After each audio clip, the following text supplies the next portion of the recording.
Bonjour, Fabien Expili, votre professeur de marketing chez DigiSchool. Nous allons aujourd'hui voir la première partie du cours sur l'assortiment.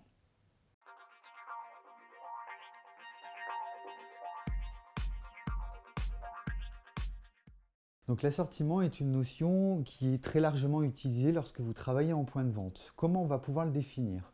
Donc c'est l'ensemble des articles qui sont proposés en général dans un point de vente et que l'on va utiliser pour pouvoir présenter ce qu'on appelle l'offre à nos différents clients. Vraiment l'objectif de l'assortiment, ensuite, ça va être de le transformer en différents lots qui vont permettre de créer par exemple un merchandising d'organisation, de séduction et également de gestion en fonction des prix qu'on va proposer. Donc vraiment, là l'objectif, vous voyez, c'est que par exemple sur cette photo, nous avons une offre qui est liée à des pulls que l'on a rassemblés dans le magasin pour pouvoir les proposer aux clients. Alors, deuxième élément qui va être important, c'est de construire son assortiment comme je vous l'expliquais. Donc il est construit en fonction de 3 éléments principaux. La cible des clients, donc ce qu'on appelle la cible, vous pourrez le voir sur d'autres vidéos, ça va être la catégorie de clients que l'on souhaite toucher par rapport à cet assortiment-là, par rapport à ce lot-là. Donc ça peut être par exemple des clients qui ont un fort pouvoir d'achat ou qui souhaitent par exemple partir à la campagne ou pour pouvoir s'habiller. On va avoir également l'étude de marché. Donc l'étude de marché qui est l'offre et la confrontation entre l'offre et la demande qui va permettre d'avoir un prix d'équilibre où on va faire une grosse analyse pour voir si on doit adapter notre assortiment, également aux besoins spécifiques de la zone de chalandise, qui est la zone où se situe la clientèle potentielle du point de vente et qui correspond entre 80 et 95% du chiffre d'affaires.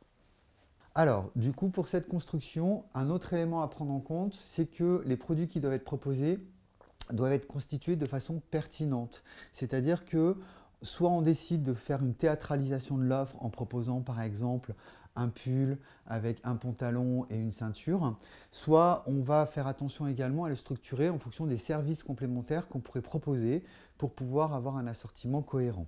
Donc il faut savoir également qu'il va toujours être constitué par rapport à la concurrence que l'on a sur notre marché.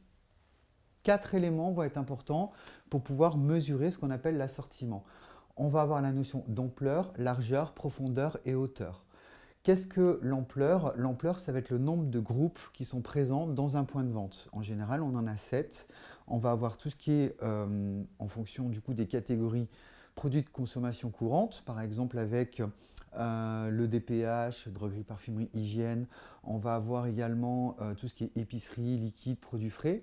Et puis on peut avoir équipement de la maison, équipement de la personne et loisirs.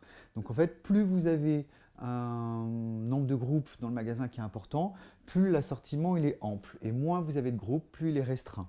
On va ensuite mesurer dans chaque groupe de produits le nombre de familles que l'on va avoir dans le magasin. Donc c'est-à-dire, si vous avez beaucoup de familles, l'assortiment il est large. Si vous avez peu de familles, l'assortiment il est étroit.